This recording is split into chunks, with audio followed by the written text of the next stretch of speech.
Drug safety is important for everyone. For example, after COVID-19 emerged this year, over 23,000 medical articles were published in just a couple of months. Finding safety information quickly is like searching a needle in a haystack. Pharma companies have a legal obligation to monitor 2 million new medical articles every year on a weekly basis, but only 2% of these articles contain relevant safety information about their drugs. Even though pharma companies spend $2 billion on literature monitoring every year, a lot of this money is simply wasted on reviewing irrelevant articles. Companies often have manual systems, and this work can be frustrating. I should know, I've worked in the industry for many years. We believe that we can do better using AI. Biologit uses natural language processing and deep learning technologies. Our models have been trained by drug safety professionals. We have also invited 20 pilot users from industry into our development journey. Our solution finds relevant articles faster, is fully integrated into workflow, is easy to adopt by any pharma company, and delivers productivity gains up to 70%. Biologit will secure external regulatory validation for its software in the first quarter of 2021. We will launch our first commercial product in the middle of next year.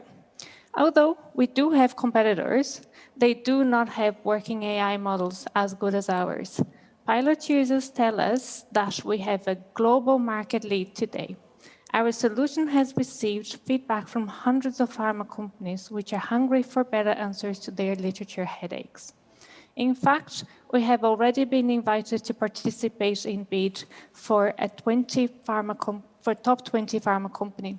Our pricing model suggests that large companies can realize savings of over 1 million per year using our systems.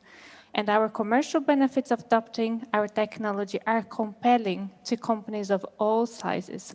As a founder, I am networked right across the European and US pharma markets. Personal reputation, trust is very important for this industry. We have a capital light software as a service business model and a strong management team that can rapidly scale the business. Over the past year, we have developed our prototype to proven it with our pilot users. Now it is time for us to raise funds, spin out of Trinity, expand the team, launch our first product, pressing home our first mover advantage in a $2 billion market. We are looking for seed investors to share our vision for an Irish global pharma SaaS pioneer. Thank you. Thank you very much, Nicole.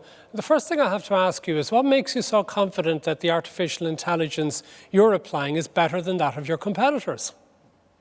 Oh, the competitors don't have artificial intelligence, so they are doing it manually. So we are comparing our results with what drug safety professionals are doing. So we are validating our system all the time. So we compare what we find with what a person would find. But how easy would it be for competitors to incorporate artificial intelligence into what they're doing and removing your unique selling point?